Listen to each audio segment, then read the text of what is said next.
I'm currently parked outside one of Scotland's oldest and most iconic venues. I'm about to show you how we get the equipment from inside this truck into the building and onto the stage. Welcome to Barrowlands. Although this impressive venue is so well known, it only has a capacity for just under 2,000 people. It was built originally in the 1930s as a dance hall. However, over the years, it has become more and more iconic for musicians. If you keep watching throughout the video, you will see little hints and nods to the musicians and the bands that have played here.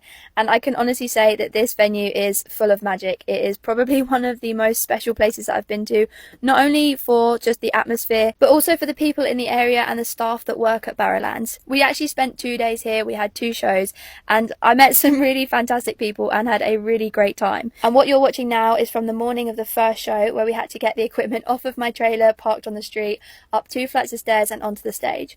I know I talk a lot about local crew and how important they are. Glasgow crew especially are incredible, and they really proved it on this venue.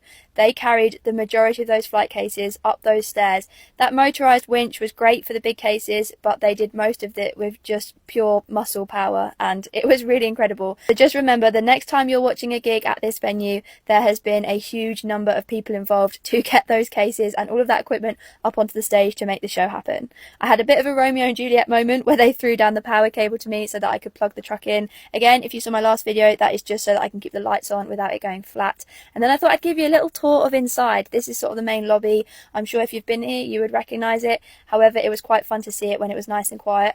And I have never been to a venue before where they sell their own merch, and I want to give a huge shout out to John and the crew at Barrowlands for passing on this t-shirt to me. As you can see, it is very special and I will wear it with pride. Unfortunately, I never got the chance to ask anyone what this separate area is. I know later on when doors opened I saw people hanging around here drinking, waiting for the show. There is that bar in the corner, but with that separate stage, I'm not sure if smaller gigs happen. So if there's any local Glaswegians, please do let me know, because if there is 2 venues in one, that makes it extra special. And after all of that faffing around and filming the lobby, things are starting to change on stage. They were getting a lot of it set up. However, this is about as glamorous as it gets backstage. You normally have flight cases everywhere. It is organised to a certain point.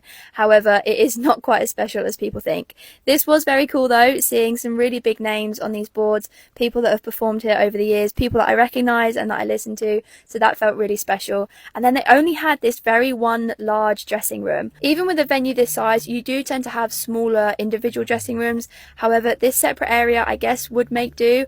I can only imagine the things that these walls had seen. It definitely felt like a gentleman's club rather than anything modern and music related. This dressing room, however, though, did feel really special, and I could imagine all of the ladies getting ready for the ballroom dancing. After one quick shower and a final nosy, I headed back to the truck and saw the most special thing that topped off the whole morning.